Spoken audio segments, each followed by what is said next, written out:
اب دیکھیں جی جرائم کو کنٹرول کرنے کے لیے بہت محنت کی ضرورت ہے اور خطے کی صورتحال کے باعث جو ہے کراچی وہ ہدف رہا ہے اور نہ صرف یہ بلکہ افسران کو جو ٹریننگ دینے کی پیشکش وزیر اعلیٰ نے قبول کر لی ہے. سوچیں نیو یارک پولیس نے خود پیشکش کی, کیا بات ہے. ظاہر سی بات ہے مماثلت ہے نا, مماثلت ہے, دونوں آپس میں ملتے ہیں, سسٹر سٹیز ہیں. اور پچھلے دنوں یہ بھی تو آیا تھا کہ کراچی کیلیفورنیا سے اچھا ہے. اچھا تو اس کو ایسے کر لیتے کراچی کیلیفورنیا سے اچھا اور نیو یارک جیسا. واہ کیا بات ہے, ہم تو انڈر اسٹیمیٹ کر رہے تھے ساری صورتحال کو. بہرحال کچے کا آپ نے ذکر کیا تو کچے کے علاقے میں تو ایک الگ ہی معمہ بنا ہوا ہے, تو اس کے لیے بھی کوئی اسپیشلائزڈ پولیس آپ ڈھونڈیں, دنیا بھر میں ذرا معلوم کریں اور وہ بھی بڑے انٹرسٹڈ ہوں گے. اچھا خیر, اب ہم جب کراچی کی بات کرتے ہیں تو کراچی کا جو مسئلہ ہے وہ کرائم سب سے بڑا ہے, اسٹریٹ کرائم بہت زیادہ ہے. تو کراچی کے شہریوں کو لوٹنے والے اور دن دہاڑے دیدہ دلیری سے لوٹنے والے جو ڈکیت ہیں, ان کی زندگیاں چھیننے والے بے رحم ڈاکو جو ہیں, اب وہ قانون کی گرفت سے بچنے کے نئے نئے طریقے ڈھونڈ لیتے ہیں. شہر قائد میں اسلحے کی آن لائن فروخت کا انکشاف ہوا ہے. ابھی تک تو ہم یہ سن رہے تھے کہ منشیات فروخت ہو رہی ہے, آن لائن بیچی جا رہی ہے, لیکن اب اسلحہ بھی آن لائن بیچا جا رہا ہے. بین الصوبائی اسلحہ ڈیلر مختلف سوشل میڈیا پلیٹ فارم کے ذریعے اسٹریٹ کرائم میں ملوث گروپ کے ساتھ کنیکٹڈ رہتے ہیں, ان ٹچ رہتے ہیں, اور یہ اسلحے کی خرید و فروخت ہو رہی ہے. اس بات کا جو اعتراف بھی ہوا ہے, سی ٹی ڈی نے ایک گینگ کو پکڑا تھا اور اس کے کارندے ہیں, انہوں نے یہ انکشاف کیا کہ جی آن لائن اس طرح کا یہ گورکھ دھندا چل رہا ہے. اور محکمہ انسداد دہشت گردی نے چند روز قبل جو کارروائی کی تھی, کارروائی کے بعد آن لائن اسلحہ فروخت کرنے والے 3 ملزمان کو بھی گرفتار کر لیا تھا. بتایا گیا ہے کہ خیبر پختونخوا سے ان کا تعلق ہے. اس سے پہلے بھی ہم نے اپنے شو میں ایک چیز آپ کو بتائی تھی کہ خیبر پختونخوا سے اسلحہ آتا ہے, یہاں بس اڈوں پہ آتا ہے اور ایک بندہ لے کے آتا ہے, وہ دیتا ہے اور چلا جاتا ہے, کوئی روک ٹوک نہیں. کے پیس میں بھی جو اسلحہ آ رہا ہے وہ افغانستان سے آ رہا ہے, تو اس کے تانے بانے ایک بار پھر اگر ہم دیکھیں تو وہ افغانستان سے بھی جا کر ملا ہے. تو ہمارے نمائندے افضل خان ہمارے ساتھ موجود ہیں, ان سے بات کر لیتے ہیں. تو آپ بتائیے گا, یہ کچھ ڈیٹیل تو ہم نے شیئر کر دی ہیں, ابھی تک جو تحقیقات ہوئی ہیں اس سے مزید کیا پتہ چلا ہے, کچھ اسپیسیفک باتیں پتہ چلی ہیں کہ کون سے ایسے پلیٹ فارم ہیں سوشل میڈیا کے جہاں پہ زیادہ یہ لوگ ہیں ایز اے یوزر. دیکھیے سب سے پہلے جو ہے وہ سی ٹی ڈی نے خیبر پختونخوا پولیس کے جو کچھ اہلکار ہیں وہ اسلحے کی اسمگلنگ میں ملوث تھے, ان کو رنگے ہاتھوں گرفتار کیا تھا. اور ان سے ملنے والی معلومات کو سامنے رکھتے ہوئے سی ٹی ڈی سندھ نے بھی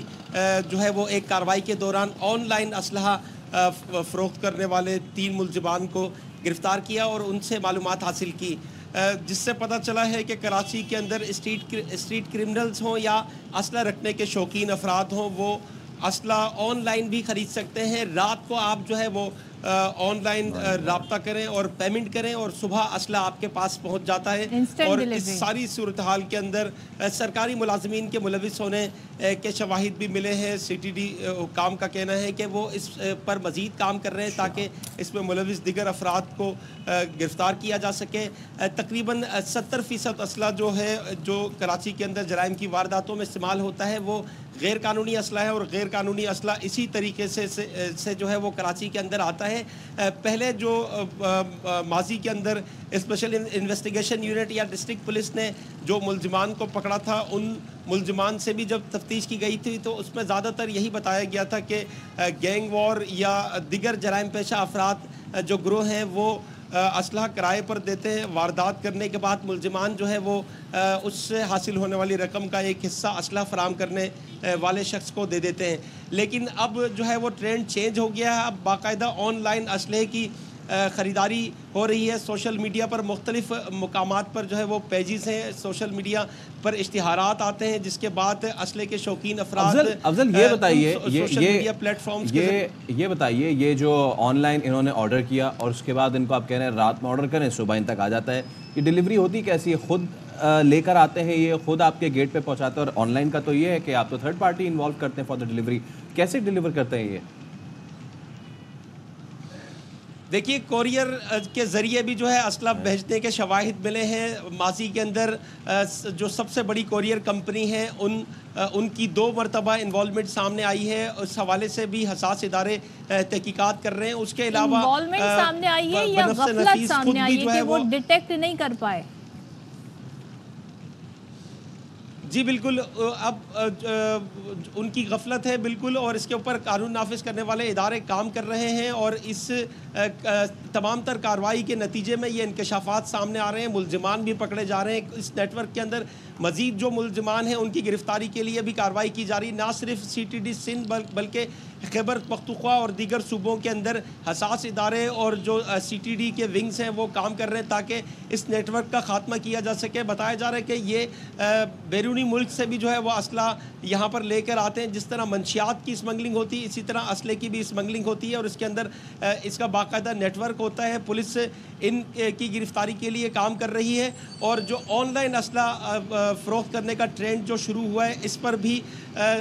جو سی ٹی ڈی اور حساس ادارے ایف آئی اے کے ساتھ مل کر بھی کام کرنے کی حکمت عملی بنا چکے ہیں، کیونکہ باقاعدہ سوشل میڈیا کے اوپر اشتہارات دیے جاتے ہیں جس کے بعد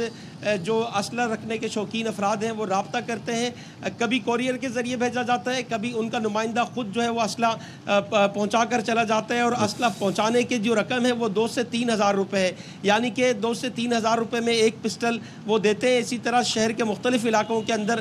جو لوگ ہیں، یہ تو آپ نے ہمیں بڑا کمپریہنسو چیز بتا دی ہے۔ اب کراچی کا مسئلہ کس طریقے سے اس کو حل کیا جائے ہم بات کر لیتے ہیں اسی حوالے سے۔ سابق نگراں وزیر داخلہ سندھ بریگیڈیئر ریٹائرڈ حارث نواز صاحب ہمارے ساتھ موجود ہیں۔ حارث صاحب السلام علیکم، گڈ مارننگ، امید ہے خیریت سے ہوں گے آپ۔ Thank you so much for your time for باخبر سویرا۔ اب کب نجات ملے گی ہمیں اس چیز سے؟ ہم دیکھ رہے ہیں کہ روزانہ کی بنیاد پہ کوئی نہ کوئی قتل، کوئی نہ کوئی چھینا جھپٹی کے واردات پہ مزاحمت میں کسی کی جان لے جانا، لیکن اس کے پیچھے جو گروہ کارندے اتنے منظم اور اس سے بھی زیادہ اتنے دیدہ دلیری سے کہ وہ آن لائن اسلحہ منگوا رہے ہیں اور ڈیلیوری بھی ہو رہی ہے، اور وہ رات میں آرڈر کرتے ہیں، صبح ان کی دہلیز پہ آ جاتا ہے۔ واہ! لیکن یہ حیرانی کی بات ہے، اور اس میں دیکھیں گے کہ اگر ابھی ایک نیٹ برسٹ ہو گیا ہے تو اس کو میرے خیال میں بڑے ہی اچھے طریقے سے ڈیلیبریشن کے ساتھ انٹروگیٹ کرنا چاہیے، اور ان کو باقیوں کے بھی لیک پتا ہو کہ اور کون کون سے یہاں پر ایسے نیٹ چل رہے ہیں جو کہ آن لائن اور وہ کرائے پہ اسلحہ دیتے ہیں، تاکہ یہ سب سے خطرناک چیز ہے کہ جنرلی عام شہریوں کے پاس نہیں ہے، وہ انشاءاللہ لیتے ہیں، کارروائی کرتے ہیں، واردات کرتے ہیں، اور اس کے بعد بڑے آرام سے جا کے ویپن واپس بھی کر دیتے ہیں۔ تو آئی تھنک اس کے لیے یہ بات ہے کہ جو ہماری یہاں پر اسپیشل برانچ ہے، اس کی پولیس کی ہے، پھر اس کے بعد کاؤنٹر ٹیررزم ہے، پھر اگر ان کو مدد چاہیے تو ہماری آرمی کی انٹیلیجنس ایجنسیز ہیں، ان سے مدد لیں اور ان سے ان کو پراپر انٹروگیٹ کریں، کیونکہ یہ آپس میں ان کا سب کا کنیکٹڈ ہوتا ہے یہ بزنس۔ اگر 100% اگر یہ ایک پکڑا گیا نیٹ تو یہ سب کا بتائیں گے، دو کچھ عرصے کے لیے سارے انڈر گراؤنڈ ہو گئے، جو ہی پکڑے گئے ہوں گے یہ باقی انڈر گراؤنڈ ہو گئے ہوں گے، بٹ کہیں نہ کہیں 2+2 کر کے یہ پکڑ سکتے ہیں، اور یہ اگر پکڑیں گے آئی تھنک کافی حد تک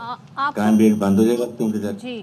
حارث نواز صاحب آپ کو تھوڑا انٹرپٹ کریں گے، آپ کی آواز ہمیں ٹھیک سے نہیں آ رہی تھی، تو ہم آپ کو ریکنیکٹ کرتے ہیں اور اس اہم ایشو پر بات کرتے ہیں۔ اب سوال یہ ہے کہ آن لائن جب اس طرح کی خرید و فروخت ہو رہی ہو، اس کی ایک مثال ہمارے سامنے منشیات بھی آن لائن فروخت ہو رہی ہے، تو اس کے لیے کیا کوئی قانون سازی نئے سرے سے کرنی پڑے گی؟ کتنا بڑا چیلنج ہوگا ہمارے قانون نافذ کرنے والے اداروں کے لیے کہ اس طرح کی جو خرید و فروخت ہے، اس طرح کا جو کرائم ہے جو کہ آن لائن ہو رہا ہے، اس پر کیسے قابو پایا جائے، اور یہ کتنے عرصے سے جاری ہے؟ اور اگر تو کوئی کوریئر کمپنی فرض کریں ان کی غفلت بھی تھی، اگر انہوں نے نہیں ان چیزوں کو چیک کیا تو ادھر ہوا کیا، وہاں پر معاملات کہاں تک پہنچے، یہ بہت جاننا ضروری ہوگا ہمارے لیے۔ اور ظاہر ہے جب ویسے تو ہم نے دفعہ 144 لگا دیتے ہیں، بہت ساری پابندیاں لگا دیتے ہیں، لیکن آن لائن پہ اس میں صرف ایک اور چیز جو افضل ہمارے نمائندہ میں کہہ کے گئے کہ اس میں کچھ سرکاری جو لوگ ہیں وہ بھی اس میں ملوث ہے۔ حارث صاحب ایک بار پھر ہمارے ساتھ موجود۔ حارث صاحب جو بات آپ کر رہے تھے اس کو کمپلیٹ بھی کیجیے گا، پلس ایک کوسچن یہ بھی، یو بین دا فارمر نگراں وزیر داخلہ، آپ کی اس شہر کی نبض پہ ہاتھ رہی ہے، اور ہم نے دیکھا کہ آپ کے ٹینیور میں جو ہے اتنی زیادہ چیزیں بری نہیں تھیں، جس کے بعد بہت زیادہ ریسنٹ رمضان میں کتنا زیادہ ہوا، تو اب کیا آپ سمجھتے ہیں اس شہر کا حل کیا ہے؟ کیونکہ جس سے بھی ہم پوچھیں وہ کہتے ہیں کہ جی پولیس ٹھیک کر دیں، اور یہ تو عرصہ دراز سے ہم سن رہے ہیں۔ What is the practical solution اس شہر کے لیے؟ فیصل دیکھو، ایک تو بات یہ ہے کہ یہ جو پکڑے گئے ہیں نا، ان کو بڑی ڈیلیبریشن سے کریں،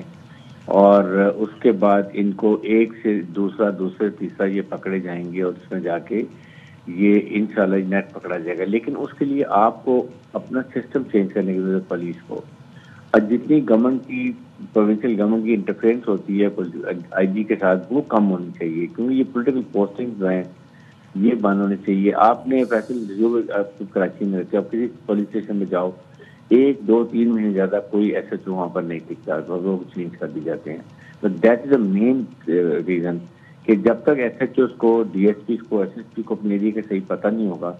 تو وہ کیسے معلوم کریں گے، کیسے ملزموں پکڑیں گے، ان کے ایریا میں پتہ چلے گا کتنے لوگ ہیں یہاں پر جو جرائم پیش آئے ہیں، ان کے ریکارڈ کیسے ہیں، ان کی سربلنس ایسی ہوگی کہ یہ اپنے نیٹ کو ایک اسٹیبلش کرتے ہیں، جو ان کو انفارمیشن دیتے ہیں وہ نہیں تو اس سے پہلے ہی چینج ہوتے ہیں، کیونکہ کم از کم 3 4 5 مہینے تو ایریا کو سمجھنے میں لگتے ہیں. Then he is a total group S H O یا ڈی ایس پی کو. ایک تو یہ وجہ ہے. سیکنڈ یہ کہ انویسٹیگیشن اچھی ہونی چاہیے تاکہ جو پکڑا جائے اس کی انویسٹیگیشن اچھی ہو، چالان اچھا ہو، اور اس سے پہلے چالان سے پہلے پروسیکیوٹر جو اس کو ویٹ کرے اس میں کوئی لکونہ تو نہیں رہ گیا، پرابلم تو نہیں رہ گئی. اور ایک کالم ہم نے تو بنوا لیا تھا، ایک کالم ایڈ کیا تھا کہ جی اس نے پہلے کتنے جرم کیے ہیں، 10 4 دفعہ کیا، 5 دفعہ کیا، تاکہ جب جج کے پاس جائے تو جج کو پتا ہو عادی مجرم، تاکہ اس کو 5 یا 7 سے ٹکا کی سزا دے. تاکہ ابھی ہوتا ہی ہے کہ 15 دن 1 مہینے کے بعد کی سزا ہوتی ہے، جرم آتا ہے وہ کہتے ہیں یار کوئی بات نہیں چلو پھر جرم کرتے ہیں جاتے. تو یہ پریکٹیکل ہے. پھر اس کے بعد نیکسٹ اسٹیج جو ہے نا وہ ہے کہ آپ کی بھرتی اچھی ہونی چاہیے. آپ میرٹ کے لیے ہم نے تو 2500 پولیس مین ہم نے بھرتی کیے تھے، لیکن ہم نے سکھر آئی بی اے سے آؤٹ سورس کر کے ان سے ایگزام دلوائے تھے. پھر اس کے بعد ہم نے ان کا جو آؤٹ سورس کر کے فزیکل ٹیسٹ کیا تھا، دین انٹرویو ان کے کیے تھے، تاکہ اس میں کوئی چیز ہے نا یہ سسٹم کرے. آئی ایم شیور ڈویبل ہے. Only thing political it is definitely doable ہے. تھینک یو سو مچ حارث نواز صاحب گفتگو کرنے